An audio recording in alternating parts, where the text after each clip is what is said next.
Hey guys, Justin here, and today we're going to be doing an unboxing review of the Hot Toys movie masterpiece, Force Order Stormtrooper from The Force Awakens. Now, this is a very clean box design, which I really do appreciate. You got the dark black here with a little lighter black here. It just gives it a really nice, clean, elegant design. The Star Wars logo right here is raised, and it's like a holographic, shiny silver design, and then you got this nice clean picture of the Stormtrooper right there. Alright, now once you get the cover off, you're greeted by this really nice artwork that's got the Stormtrooper in various different poses. You got the First Order insignia here with this nice galactic star background, and it's something very pleasing to look at when you first open the box. And to get this out of the way, you just pull this out just like so, and then you are greeted by the clamshell case that does house everything and all of his accessories and whatnot. Alright, so now we got everything out of the box and all displayed up right here. First thing, we got the instruction book, which on this side it has all the creative producers, designers, sculptors, painters, and all the credits for everyone who was responsible for making this figure. And up here, just the normal Star Wars logo with the Hot Toys insignia and the movie masterpiece. And it's a very simple instruction set, unlike some of the Iron Man ones, which are pretty thick. This just a simple little 4-page thing. It tells you a little bit about some of the magnetic features and armor parts that are non-detachable. Okay, now we got that out of the way.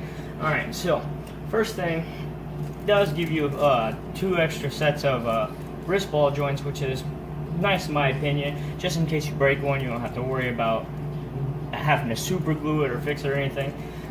First off, we have the 2 relaxed hands that he has on him now, and then we get a left and a right fisted hand.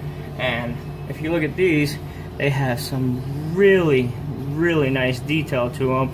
The sculpt is really beautiful, along with the painting and detailing applications to it. And very nice and clean. Alright, so here you go. So you get some really nice detail up in here. Even here you get these like little line segments on his thumb pad right here, which is a very nice little detail. It's a very well sculpted piece, and both the left and right hand fisted ones are completely identical. And then you get a left and a right trigger finger, and it's the same thing, just in a trigger holding pose.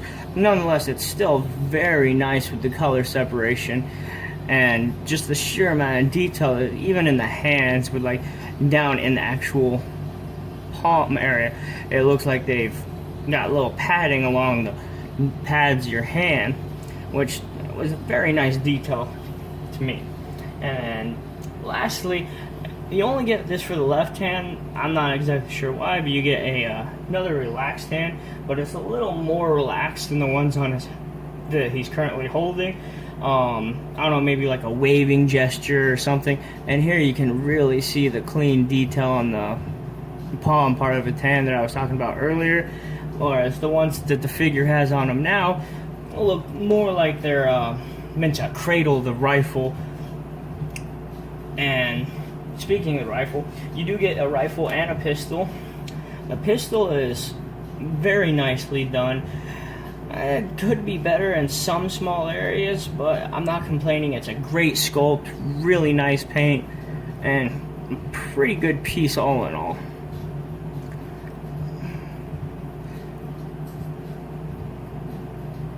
And then, as far as his rifle goes, the rifle is absolutely gorgeous, and it does come with a little gimmick that I think is pretty cool. Now, you never really see it displayed in any of the movies like this, but you see this is the standard rifle and throughout the movies. But one thing this one does, if you pull down on this and swing it back and you pull this out, you can, there we go, character it to give it like a gun stock, where he could perhaps pose him where he's got this up against his shoulder to stabilize him, to give it better aim or something. And it's just a gorgeous detail. It's a lot better than the pistol in my opinion. I absolutely love how this rifle came out. And then to get it back, you just pop that out, push this in, make sure this little silver knob goes straight up, and fold it right back around. And finally, the last accessory we do get with this figure is the base, which is a standard Hot Toys base that we've seen a million times before. But this one, you do get the First Order insignia up on the top part. Now on the front, you get Star Wars First Order Stormtrooper with the traditional cradle, adjustable cradle crotch grabber. You just pinch it, move it up, and it retains the height adjustment you want it. And this is just a standard plug-in that a lot of Hot Toys have. So if you have another one that's got like a waist clamp that you want to use, you can swap that out. And it's a very simple base, but it looks very nice and clean like. But one thing that does show to me is right here it looks like that some of them you do get the option to have a light up feature, which I may take mine apart, probably have some screws under these little pads right here, and just see if this is a translucent piece, see if maybe I can mod mine to have a light up feature or some kind of something. But I don't know, it's something I might try. Alright, now let's get to the figure himself, which is a very, very nice piece. If you come in and look, he's got nice detail all the way through. The only thing I kind of don't like, but I can understand, is this rubber undersuit to give it that textured look that the Stormtroopers do have. It does hinder a little bit of the mobility, make it kind of stiff, but nonetheless, I still love this piece, as I'm a huge Star Wars fan, and I can't decide if I like the First Order Trooper or the original Stormtrooper better. They're both just beautifully designed in my opinion. But let's get into this guy with the detail. First off, you go down his legs and you just see this nice detail right here where it looks like he's actually got tread and a sole on the boot, which is very nice. And then you come here and you got this overlapping part where it looks like the material overlaps, where they collapse and latch onto each other. And then you come to the shin guard and it's got these nice little, almost like vents right here, and these little protrusions here. More of those looks like little buckles, more like is what those are. It's a very nice piece and very clean, very nicely done. And then up on the inner thighs, you get this little, almost looks like it would be like a retainer, like a cloth piece that connects these two together. And then on the other side you have the latches that actually close the armor together. And then of course under everything you do have this rubber ribbed suit to give it that Stormtrooper look. No, the only thing different between besides these two legs is this, which is his rifle or pistol holder. And what they did with this is something very cool in my opinion, is that it's magnetic, so you can take either his pistol and just put it right there, or you can grab the rifle itself and it'll just hold it in place right there. It's a little hard to get it just perfectly aligned because magnets can be kind of finicky sometimes, but a little screwing with it, you can get a very good clean look to that. Now as we move up and go to the belt, he does have these patches, and the belt is a rubber belt that is not attached and movable, which is very nice in my opinion. And it comes and latches around here, and I can't tell if it's glued in place or if it's got an actual clip. I don't want to pull on it and possibly rip it if it's just glued, but it's a very nice piece. You got all of his little pouches right here, little compartments and everything. It's a very nice look, and they all do move individually from the belt itself. Now as you go up to the torso, he does have more of these little pouches on his lower abdomen section, which is they don't move or anything, but it does give a very clean look. And then you got some indentations right here, and then these two rib-like pieces coming down the center of his lower torso. Now in the upper torso, you got more little indentations and buckles and whatnot from on the sides, and then you got these nice indented black vents and this nice little indented chest piece right here, which is very it doesn't look as good on camera as in person, but it does catch an eye, and it's got this real three-dimensional look. Now going on to the arms, these pieces can move up out of the way so you can see some really nice detail up on that inner rubber suit. And then his bicep got more black indentations here, little buckles here, two little things there of the black indentations, more buckles, and then you got this, it looks like a little rail sliding system for these little compartments on the wrist gauntlets, where it looks like they could possibly slide up and down if it were a real thing.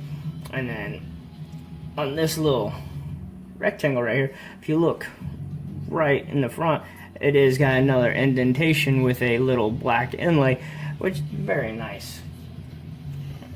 And both arms are the same, just like the legs. And then you come around to the back, he's got this little canister right here, which I'm not sure if the Force Order Stormtroopers carried a thermal detonator, but I know for the original ones and the original trilogy, the Stormtroopers did have a thermal detonator in here.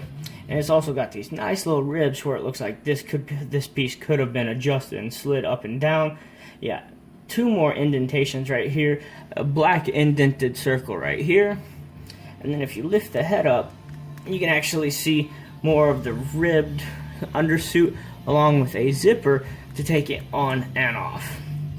Now, finally to the helmet, which I absolutely love this sculpt. You got these nice little details here on both sides.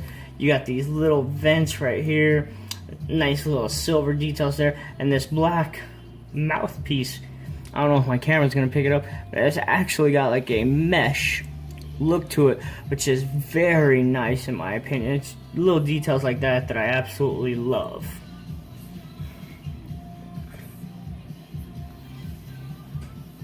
Alright, now finally, let's get to the articulation on this figure.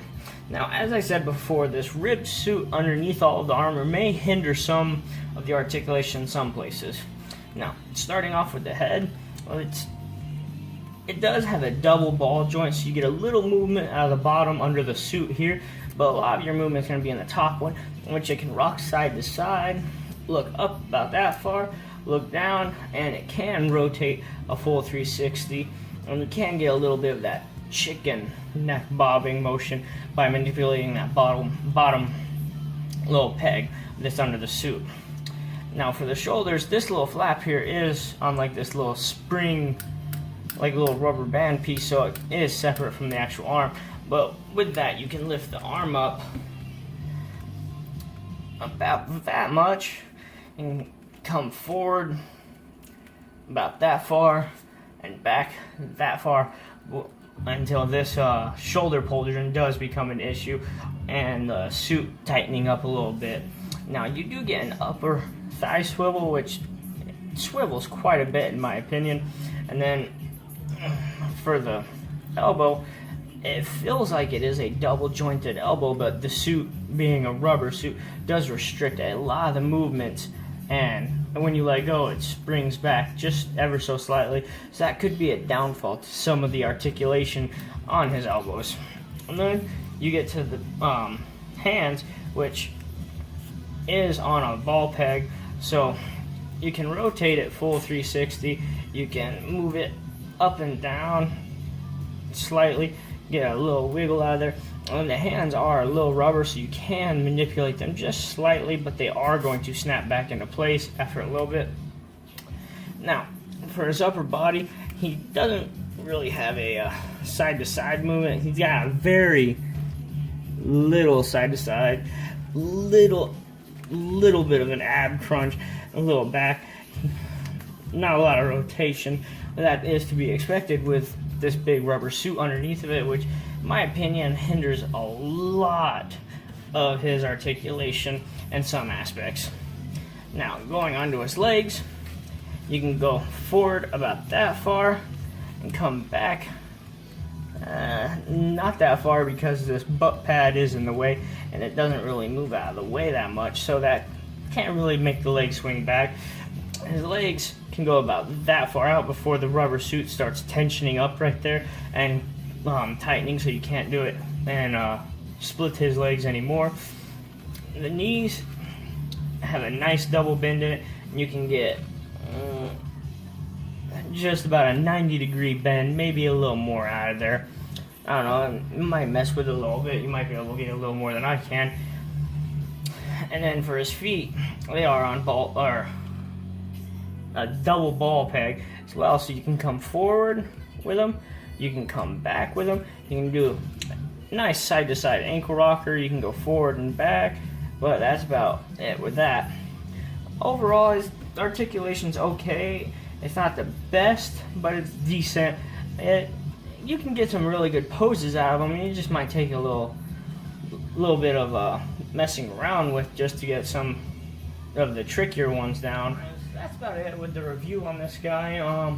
He's an excellent figure. He looks very good, but honestly, I'm gonna have to say I would give it a 8.5, maybe a 9 out of 10, just due to the fact that his articulation is hindered a lot by that rubber suit.